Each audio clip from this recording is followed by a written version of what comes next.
Positive Lens Podcast. I'm your host, Scott T. Each week, we will bring you positive law enforcement news stories from across the globe, shared by departments and citizens like yourself. In our Getting to Know Your Local Leo segment, we will speak with a member of the law enforcement community about everyday life and most things non-law enforcement, as we hope to adjust your focus so you see that members of your local law enforcement community are not much different than you and me. Please note, this podcast is for informational and educational purposes only and is not intended to be a substitute for professional mental health advice, diagnosis, or treatment. The views and opinions expressed on this podcast are those of the individuals involved and do not necessarily reflect the views of any organization or professional body. If you are experiencing a mental health crisis or have concerns about your mental health, please seek the advice of a qualified mental health professional or call 988 immediately. The use of information on this podcast or materials linked from this podcast is at the user's own risk. Welcome to episode 18. In this episode's Getting to Know Your Local Leo segment, you will meet 8-year law enforcement veteran Sergeant Zachary Saenz. He is a patrol sergeant and peer supporter who has a mission to destigmatize mental health in law enforcement. We discussed his unplanned journey into criminal justice, favorite foods, country music, and the enjoyment of spending time with family. He also takes us through the situations and challenges he encountered that led him down a very dark path where he needed to ask for help before it was too late. You will not want to miss the unbelievable story of how he was able to use lessons learned from therapy to keep him from the worst. Please welcome to the podcast, peer support and patrol sergeant of the Edinburgh Police Department in Edinburgh, Texas, Sergeant Zachary Saenz. Hey Scott, how you doing? Doing well, Sergeant. Appreciate you joining the show today. No, thank you for having me today. Absolutely. I have to ask, before we get started, people outside of Texas, when they hear you work with Edinburgh, do they think you're in Scotland? Well, funny story. It actually comes from one of our founding people of the city. They came from Edinburgh, Scotland. Okay. So that's why it's called Edinburgh. Right. I did a little bit of history research on it, and I did see it with a name change a little over 100 years ago. Yeah, it used to be called Chapin. Okay. Yeah. Very cool. Yeah, when I first saw Edinburgh, I had to double check myself. I'm like, all right, is Sergeant Saenz in Scotland or Texas? So, Yeah. So, getting started with it, just tell us a little bit about yourself, because, we want people to realize that you're just like everybody else. You were born and raised somewhere. So tell us about yourself. You're born, raised. Where did you grow up? I was born in McAllen, Texas, raised here in Edinburgh for about a majority of my life. For about 2 years, I lived in Pflugerville, Texas with my mom. My parents were separated, so I lived with my mom for a little bit, and then I came back down here, and I've been here ever since. Now, for those who aren't familiar with Edinburgh, you are very close proximity to Mexico. What is that distance for you? About 10 minutes. And I think you're also a little bit west with the South Padre Island. Yeah, we're just west of South Padre, so that's like another hour and 25 minutes from us. So, do you make your way over there much? Yeah, we do. My brother and my sister-in-law have a condo over there, and my aunts and uncles, so every time during the summer, on our days off, we're there. That's awesome. I hear it's beautiful there. I've never been. Yeah, you should really come visit. It's nice. Yeah, I think the beaches I've been to in Texas are Galveston, so I don't think we want to compare those. Yeah, no. Ours is better. Sounds true. So let me tell you. So you primarily spent your life in Texas. You raised in Texas, but while you were in school, what are some of the activities or sports that you excelled in, participated in? In middle school and high school, I played football. In middle school, I also played soccer. I played some baseball in high school. But mainly football until my senior year. I got injured and I didn't get to finish playing the season, so but it was good. Our team that year went all the way to the third round of the playoffs. So oh, sweet. Yeah. And what position were you then? I played a running back. So you were a core part of the offense. Yes, sir. And then being in Texas, everyone Texas is God, country, family, and football. Yep, exactly.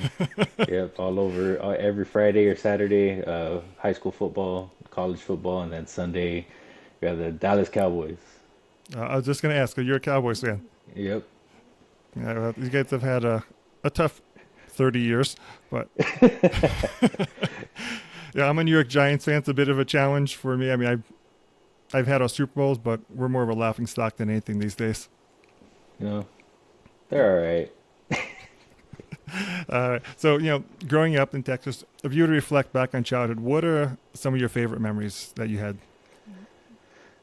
Growing up, during Christmas time, we would make tamales at my aunt's house with my grandma, and Nice. we also had what we called Fish Friday. Okay. So every Friday we would make fish at my house at my house or my aunt's house, and we'd go over every Friday, and that's what we would eat. That's pretty Spend cool. And let family me time ask you, together.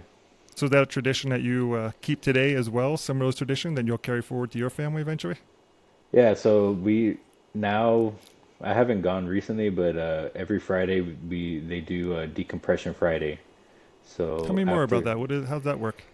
so I mean it's the wrong way to cope, and we'll talk about the right way to cope, but we usually get together as a family. We either my uncle will cook or we'll order food, and we'll have some drinks and just talk about our week, about what's going on, see if we plan any vacations. Pretty much that.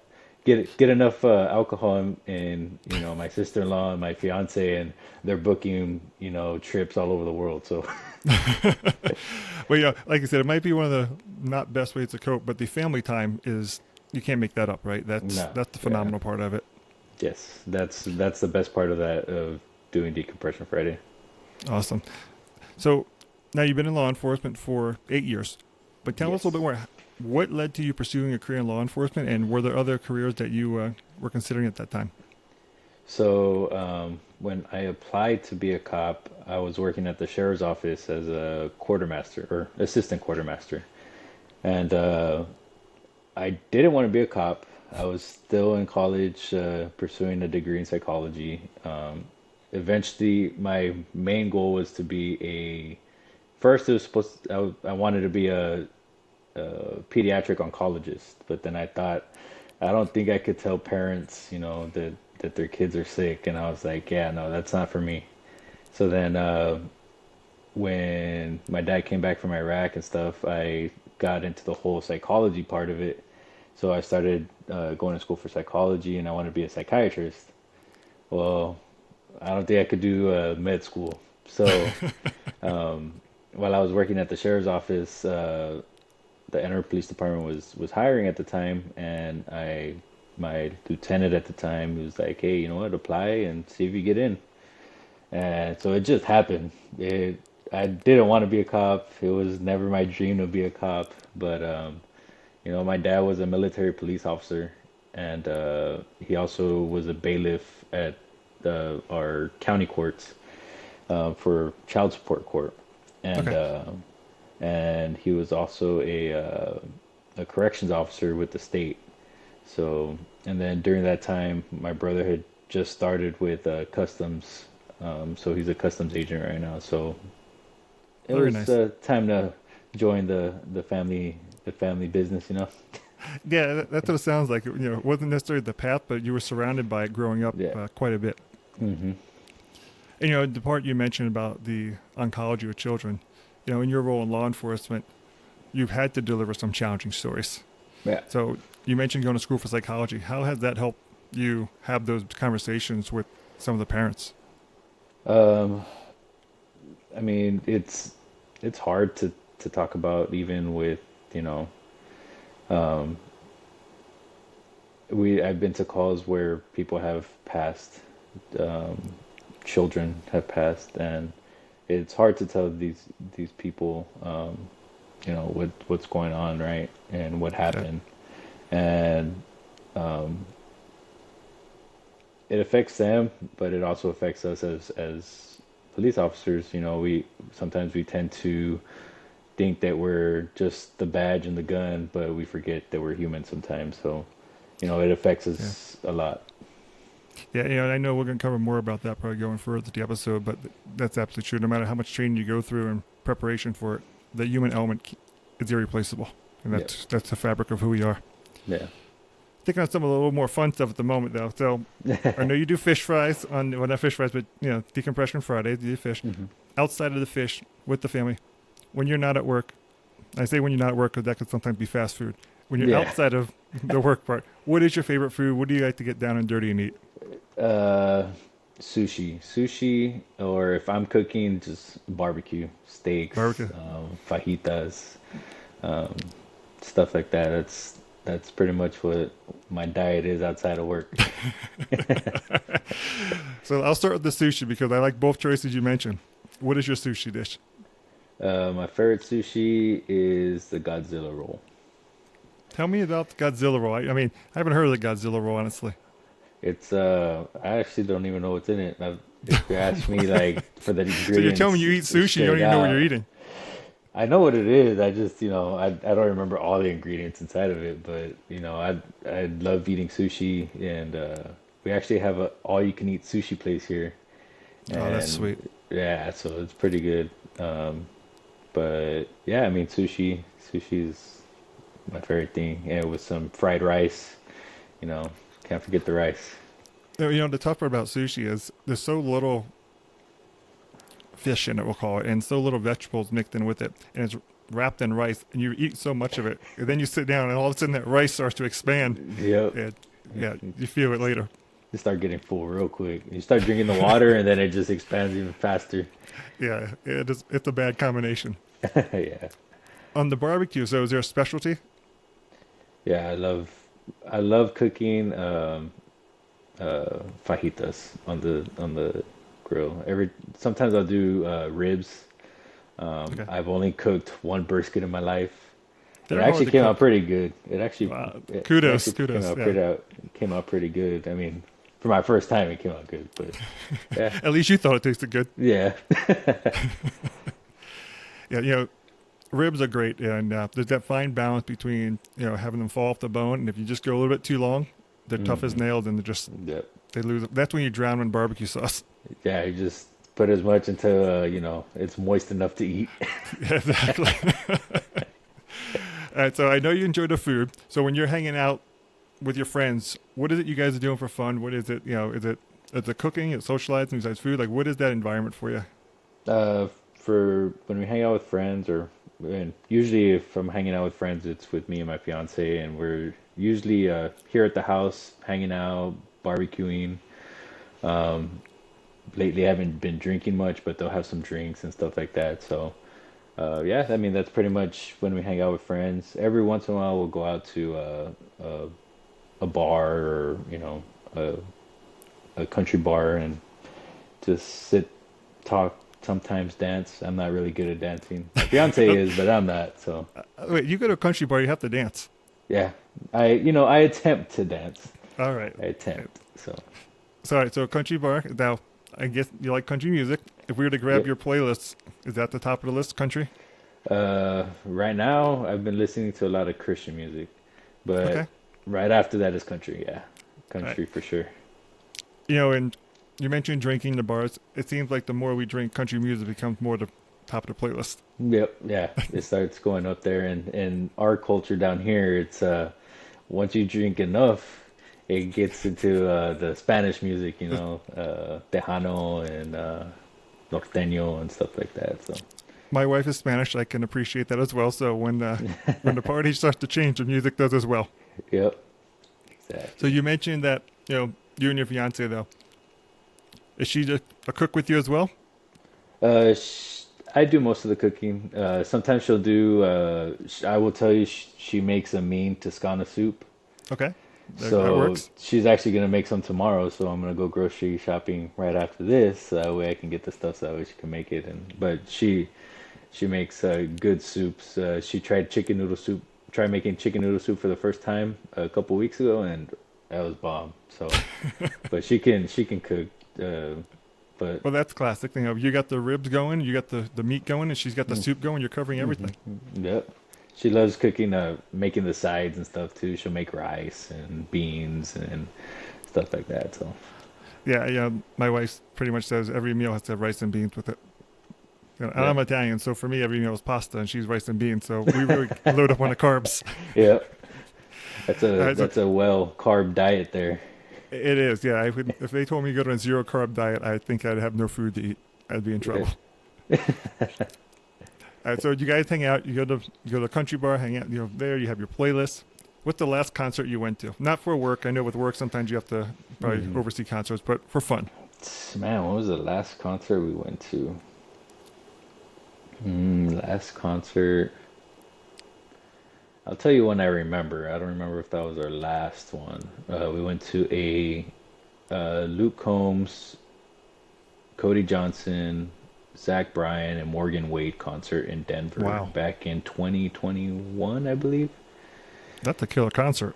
Yeah, or 2022. Yeah, it was a good concert. It sounds like a festival. It must have been more than a couple hours. Yeah, well, yeah, it was about.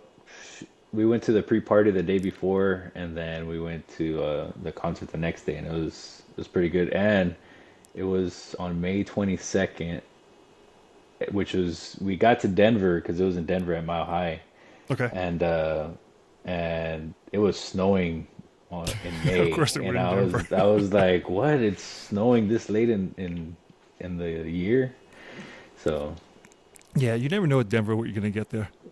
yeah, It's unbelievable. Like I said, May and you have snow.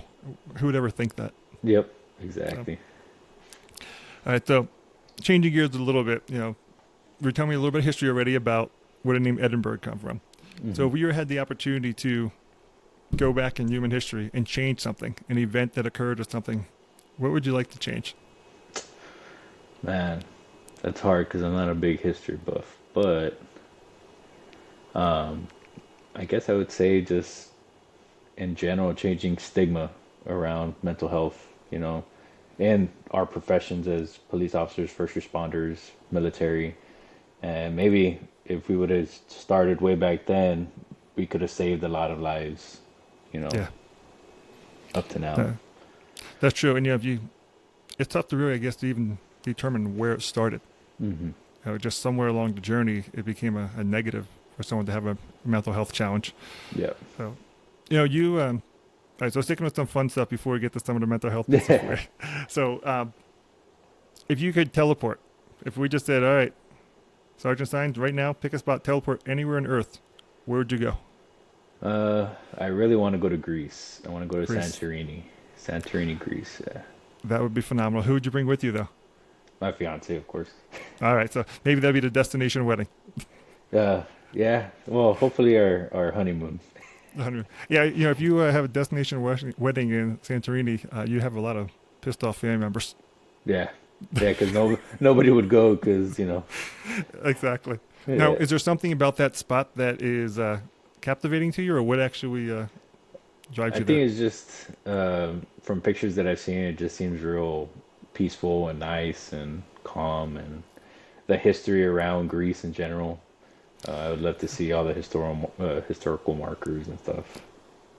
Yeah, when you go back to the old ages, it was really the Greek and Roman empires, right? Mm, There's so yeah. much there, and Greece has always been Greece, even with all the changeovers and wars. They've still really kept their culture, Yeah. which is impressive, honestly. And they're home of the Olympics. They started. Yep.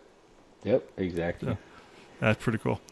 All right, so new book coming out, dropping out, next week, all about your life. What's the title of the book and what's the focus? Uh, well, you know me. Uh, it's more than likely about me, my life, and my mental health and how I got out of it. And it'd be a good, happy story. At first, it'd probably be a little rough, but then at the end, we overcome and we we come out and we break out of that shell and we become one with our mental health, and that's probably what my story would be. So I guess the question is, when are you going to start writing it? I I mean, I can tell you it's already in the works. All right, that is great to hear.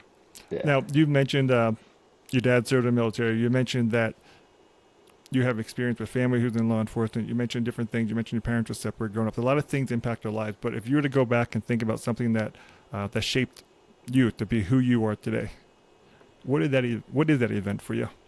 And then when did you even realize it? Because sometimes we don't realize we become somebody different until years Hmm. later, and then we go back and say, That was a turning point. Yeah. I would say it would have to be my parents' divorce. Uh, you know, growing up and having to go from one house to another house to another house and not being able to see your parents together anymore. It kind of affected me growing up.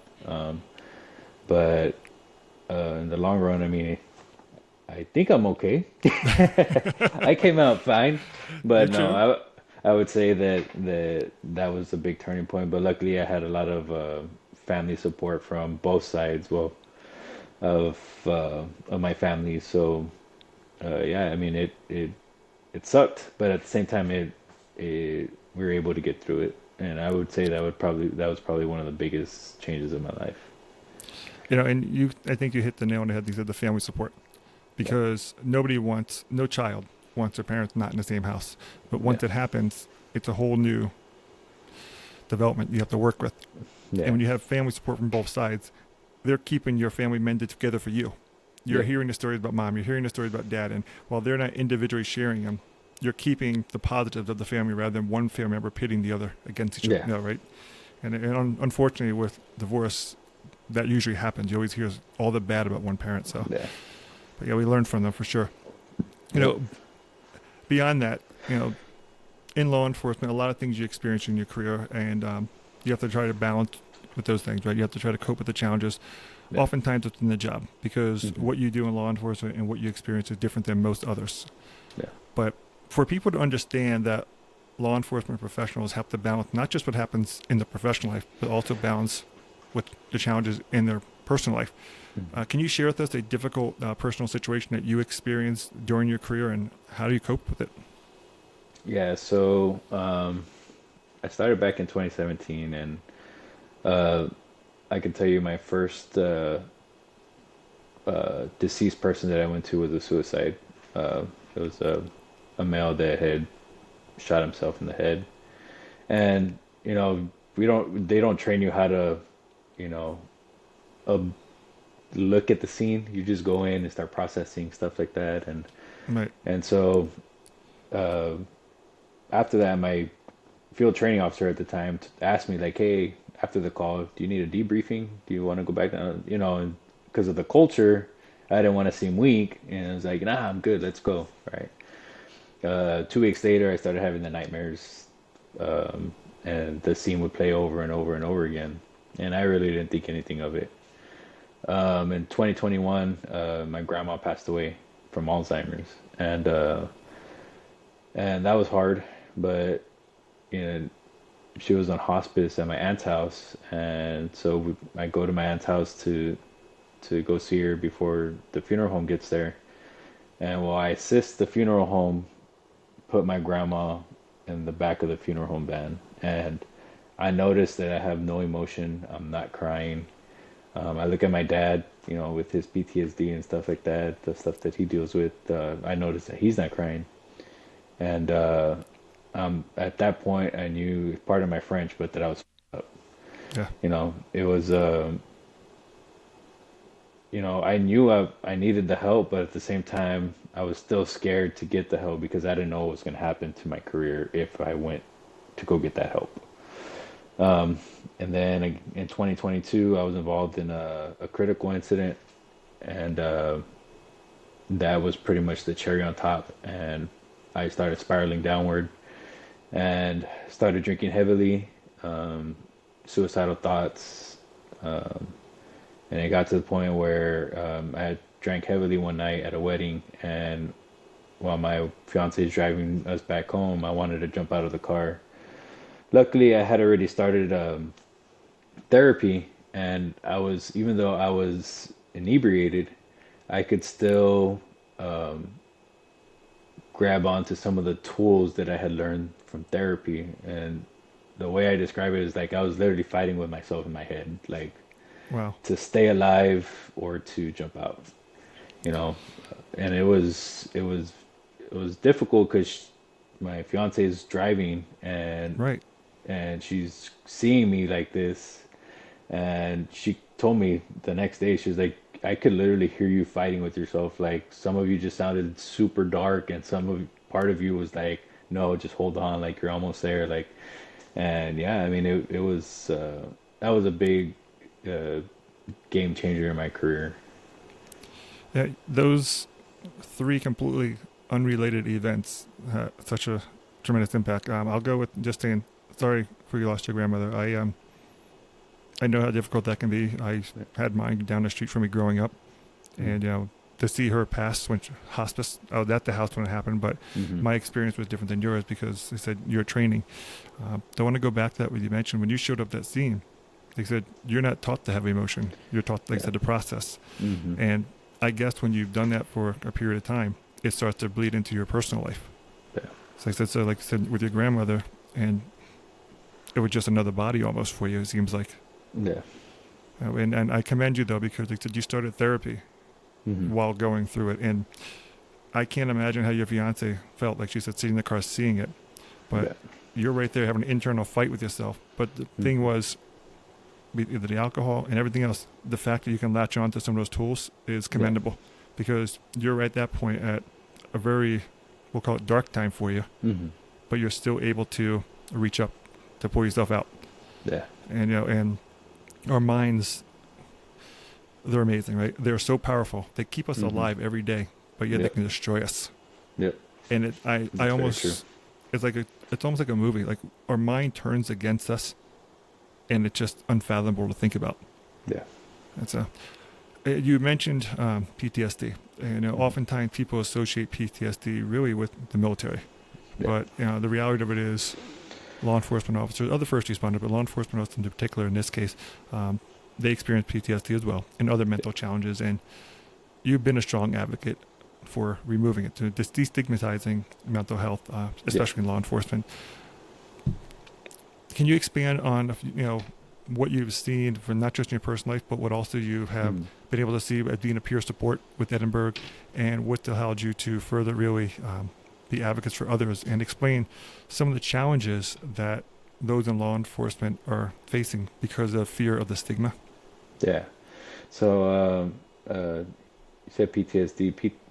I'm diagnosed with PTSD and major depressive disorder, and and just because I'm diagnosed with that or somebody's diagnosed with that, that doesn't mean that's what they are. It's part of their, their journey, right? It's part of their Right. story. But, a lot of these officers are scared to ask for help when, they experience these critical incidents or see these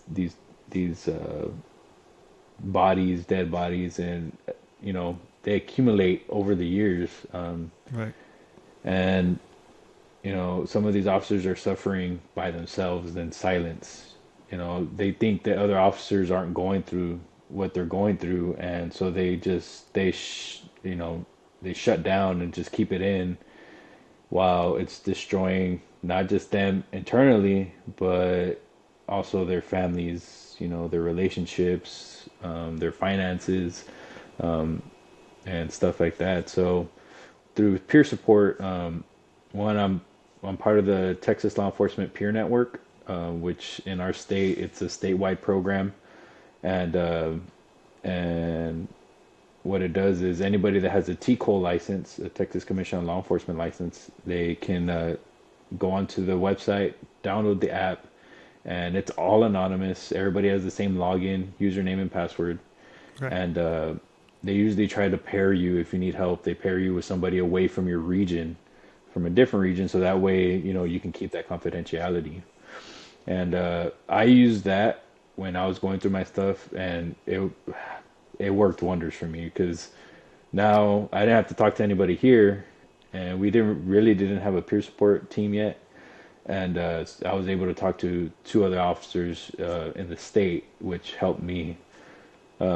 And now that we have peer support here with our department, you know, we're starting to see more officers come to us for help, or to, just to see what we're about, right? Like, there's still that stigma, like, oh, if I talk to you guys because something's wrong with me or Right. whatever, and we want to remove that stigma. And so by, peer support isn't just for officers that are in crisis, or officers that are going through a bad breakup, or officers that are going through financial problems.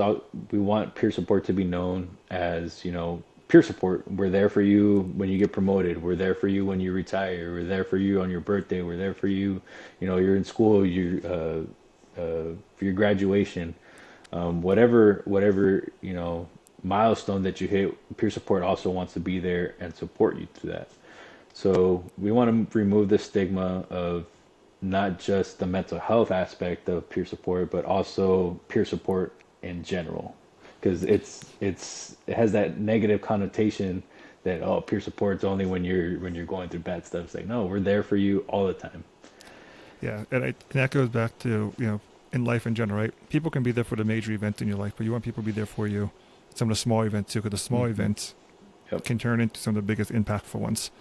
And like I said, they're there for you. Graduation day, the celebration, but they know, hey, we're here with you during good times and bad. I think it's great. I didn't know Texas actually had that as statewide.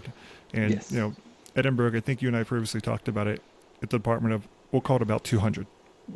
So, if you're seeking for help and someone is concerned about stigma, it's a good chance everybody knows everybody. Yeah. So the fact that you can reach out to, I'm just going to say Dallas because it's, a large city. If you're talking to an officer in Dallas, no one knows who you are. Yep.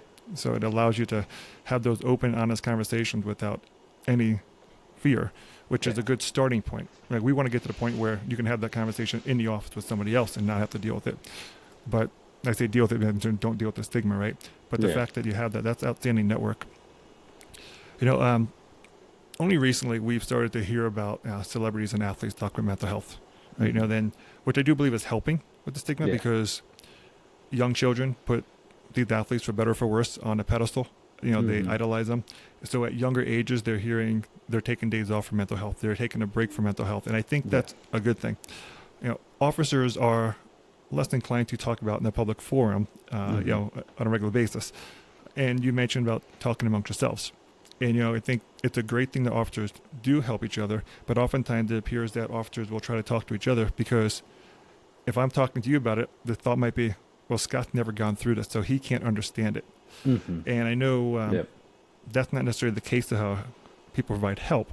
But can you tell us from your experience, what is it outside of that? I know officers don't want to bring it home to their families, right? So they're trying to insulate their family. But what is it you feel that keeps officers hesitant to seek help from therapists? One, it's that they would probably lose their job. There's that stigma that if you ask for help and you're a cop, we go through a psychological testing before we become officers. And I think that's part of that. Oh, okay, well, if I'm not mentally good, then I'm going to lose my job. There's protections by the ADA, the Equal Employment, EEOC. There's laws that are in place to protect us from that. Yes, you need to be mentally well. And if something is wrong with you, they can't just fire you. They have to go through the proper procedures. They have to give you the time to get better.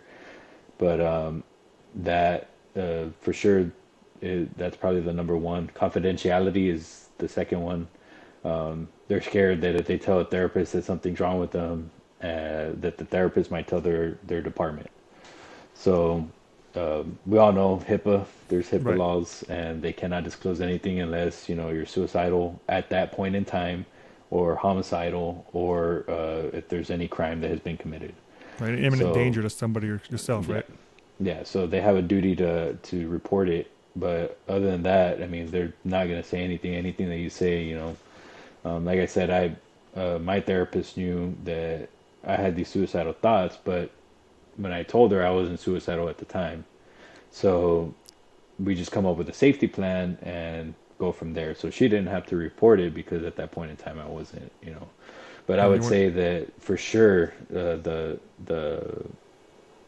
confidentiality and the fear of losing job are probably the two biggest reasons why officers won't seek help. Let me ask you, how much do you think feeds into the part that I mentioned that I've never walked a life in your shoes? So, as a therapist, I can't say I know how you feel, because I don't know how you feel. Yeah. And I'm not trained to know how you feel. But how did that factor in, do you think, with officers too? Yeah, so that's one reason why I'm studying to be a social worker. Um, uh, Going through stuff with my dad, he would tell me like, "Hey, well, why am I going to go to counseling if these counselors say, oh, I understand, but they never went to war, they don't know what I did." Luckily, with my therapist, before anything, she told me straight up, like, "Hey, I don't know what you do for work. I mean, I know you're a cop, but I don't know what you do. I don't know how you do it. I'm not gonna tell you I know how to do it, but I know trauma and I can treat trauma, and that's what we're gonna do." So, for anybody that's a therapist that's trying to help cops, that's something that I would definitely try to say up front, so that way they don't feel like, hey, you know what, this person's saying they understand, but they don't know, they've never done what I've done, they've never seen the amount of bodies I've seen, they've never, had to fight for their life and stuff like that. So just telling them that you're there to help them and not understand what they went through, but to guide them to get healed, to a Yeah. right path for healing. It's almost resetting the perspective of what the relationship is. Yeah. Yeah, and I did the big difference in how you phrase that, right? If I tell you I understand what you went through, I've just lost all credibility with you. Yep. But Exactly. by going with the idea that I understand trauma, Hmm. and it's made different types of trauma that I may have went through or I've helped people with, but there are certain ways to cope with trauma, and there's certain Yeah. techniques. And going back to, like, when you're the passenger in the car, you reached Hmm. out for something that you learned from therapy, and Yeah. it wasn't about being a police officer, it was a therapy solution. Hmm. So, Yeah. so law enforcement, the network in Texas is there, but um, what things else have you seen that law enforcement departments are doing around the country? You think that will help overcome the mindset of the challenges with mental health and trying to destigmatize it? Are you seeing more progressiveness within local departments and around the country? What have you found? I've seen around the country, through LinkedIn. There's a lot of departments that are starting wellness divisions, wellness programs, which isn't just the mental health aspect, but also the physical health, because we know that both physical and mental health contribute to one another. So if Yes, I'm absolutely. physically healthy, I'm physically working out, I'm physically putting my body through controlled stress. When you deal with stressors, uh, being out in a stressful call, or when our resiliency, our mental resiliency is higher, we're able to cope with that faster because we're able to put our body through stress, controlled stress through exercising, right? Peer support, I've seen that there's a lot of peer support teams. There's a lot of regional peer support teams, because some departments may not have the manpower to, there's some departments where they only have like 3 officers Yeah, and they do everything. and everyone knows everybody there. There's no hesitation, and there's not enough of a network within that department. Hmm. Yeah, so they have. I know Galveston, the Galveston area has a regional team, and it's for all first responders, not just for police. And yeah, I've seen there's a lot more trainings coming out now for peer support. Teaks, we went to one called the Support That Saves. That one's a really good like introduction for peer support. For sure, the trainings that we've gone through with ICISF, the Critical Incident Stress Management, Right. assisting individuals in crisis and group crisis intervention, those two are great for responding to critical incidents. Officer involved shootings. Officers may have responded to an infant death. Officers may have responded to a suicide, and we're able to go do debriefings with them to mitigate those stress factors, and those symptoms that might come up later won't be as strong as they would have been if we didn't address it when we did. So a lot of the training for sure has been coming out. There's a lot of I've been looking up online. There's a lot of wellness conferences, seminars, and stuff that are starting to come out now. So I think Yep. that's a whole. Everybody's contributing to it, not just just the police officer aspect of it, but everybody's starting to realize that this is needed. Yeah. And I tell you, and with that community too, you're seeing retired officers who are actually trying to branch in to help officers themselves because they went through a whole career and it was never talked about. Right? They suffered in silence, and now they don't want brothers and sisters in blue or other first responders experiencing that. Yep. And it's an amazing piece to it. And to go back to what you said, the peer network is just so crucial. I absent of a therapist, I don't know if there's a better person to go to when they have that support network because your family member talking to them is very challenging. And you don't want them to hear stories. You don't want them. You don't want to jade their view of the world, even though you know what's happening out there. And I have children. I can't imagine if I had to come home if I was an officer and come home and tell my wife about a story that's bothering me about a lost a child. But here I'm having to live it on the street, and you're looking at that child or the family member, thinking that could be mine. Yeah. And again, we're humans, and I don't know if we're truly wired to separate those two. Yeah. I mean, no matter how much training you go through, you can't simulate real reality when that happens, I don't think. Yeah, through training, once you start going through the police academy, you start getting ingrained in this culture, like, oh, I have to be tough, I have to be, stoic, I have to be, when I respond to a call, I have to be this way, I can't show emotion. And yes, while we're there at the call, of course, I like to describe it as cops, we're really good at processing crime scenes, but we're never good at processing the emotions behind it. So, as we get ingrained into this culture, the longer we stay in without getting the help, we start becoming one with the badge. We end up becoming the badge. And, we forget who we were before the badge, which is, we're human, just like everybody else. All the people that we make contact with, we're human. And once we become the badge, that's when we start losing ourselves. We start losing our sense of reality. We're stuck in I'm a cop, and you'll go anywhere and people could point you out. You're a cop, the way you dress, the way, you try not to dress like a cop and you still look like a cop. You still look like a cop. Yeah. So, but, we're more than the badge. We have to realize that we're more than just the badge, and once we start realizing that we're more than the badge, we're going to be able to help people more. Once we realize that, hey, you know what, I have my mental health issues, or I have my financial issues, or I have, whatever issues I have, when I go out to go serve the community, I'm going to be able to put myself in their shoes, empathize with them instead of sympathize, and have a better outcome in that situation. And I've used my situation, my mental health with people that have called in saying that, hey, I'm in a crisis. And I've told them, look, I know how you feel. I know what it's like to be in that dark hole. I've been there. I've had those thoughts. And they look at me and they're like, and it gets them out of that for a little bit because they're like, wait, you're a cop. You're not supposed to feel that way. You can't feel that way.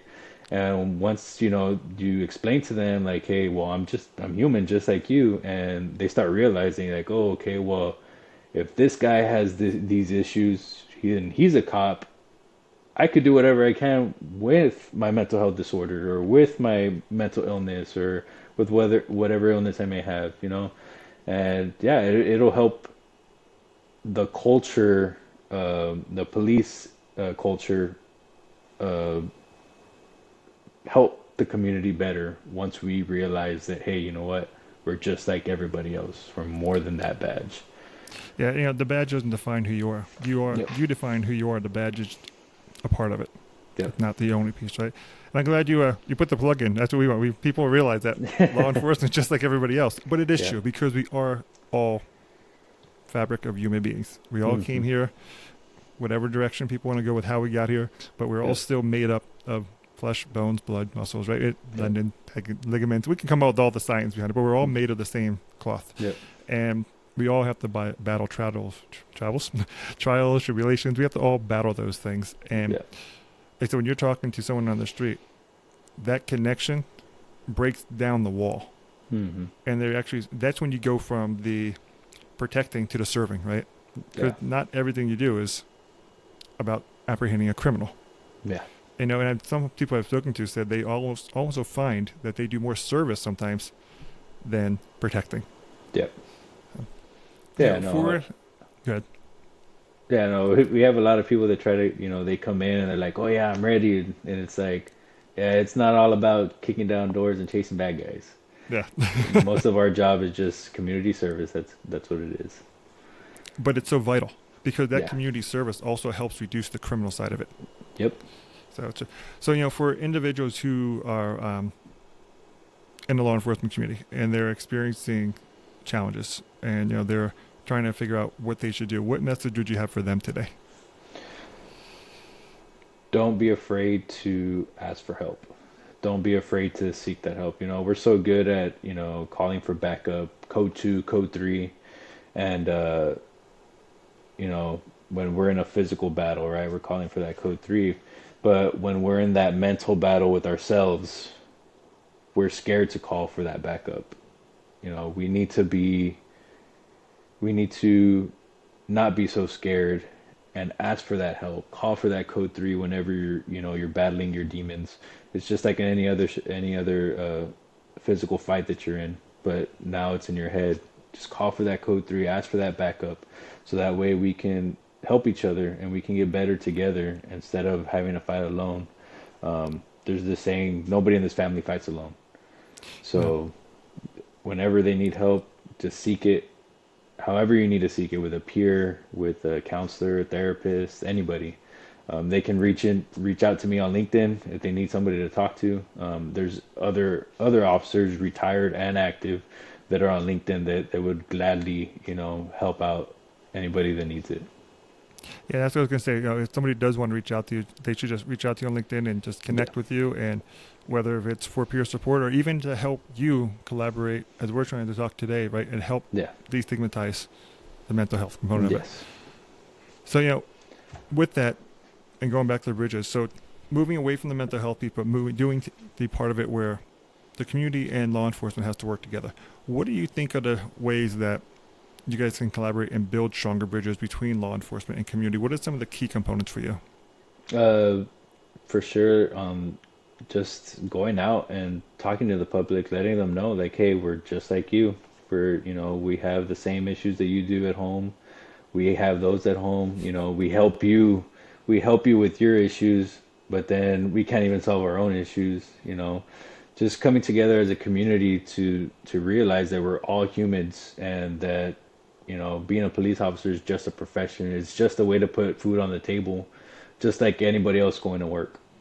And when we go back home, we go back to our families. We go back to our friends, our culture, outside of the police culture, right? And just coming together to understand that we're all human. It would really, I think, have everybody understand, like, police officers have bad days just like people have bad days. And sometimes we might have a person ask the police officer, hey, are you okay, instead of us going to them. And we need to normalize that. So yeah. Like that. And birthday parties, anniversaries, holidays, you guys sacrifice a lot to miss them, but you don't want to. And I think when people start to take that shift and they start to realize that focus is like, we are sharing the same space with the same challenges. So, you'd mentioned early on that law enforcement wasn't the career of choice originally, but knowing what you come through to be to where you are today, if you had to do it all over again, do you still pursue a career in law enforcement?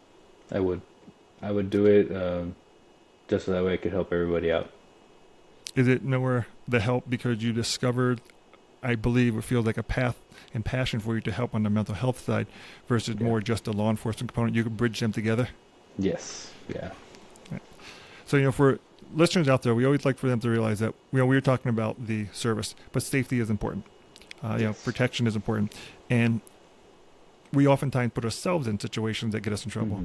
So if you were to share for the listeners a safety tip that they should practice in the communities every day to keep themselves out of harm's way, what would you tell them?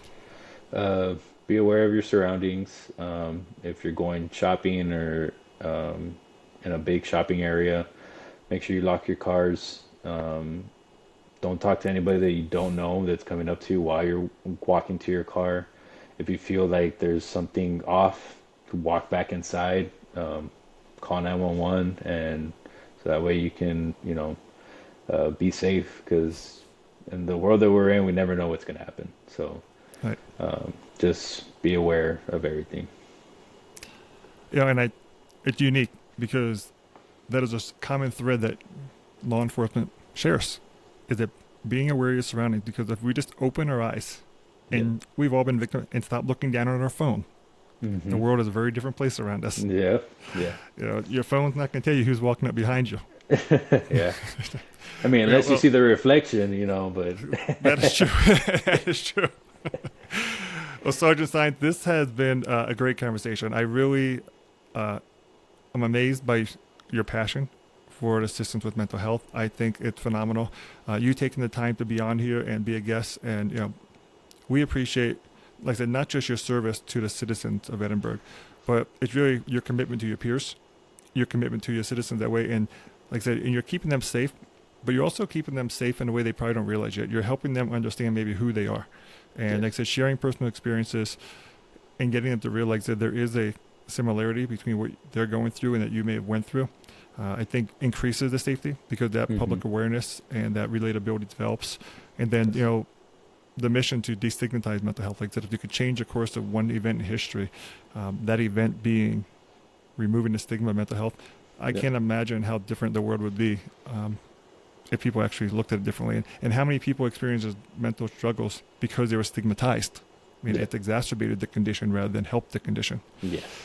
So, yourself, you're a leader in the area. I think new leaders are out there and that feel the same way you do. But, you're on a cutting edge of it, and you're a change agent to help. And I think that individuals like yourself and the peer groups really can probably inspire command staffs around the country to start to see that same change. Will it take a generation change, or just take natural attrition? Maybe. But the conversations, if they're not happening, there's no changes.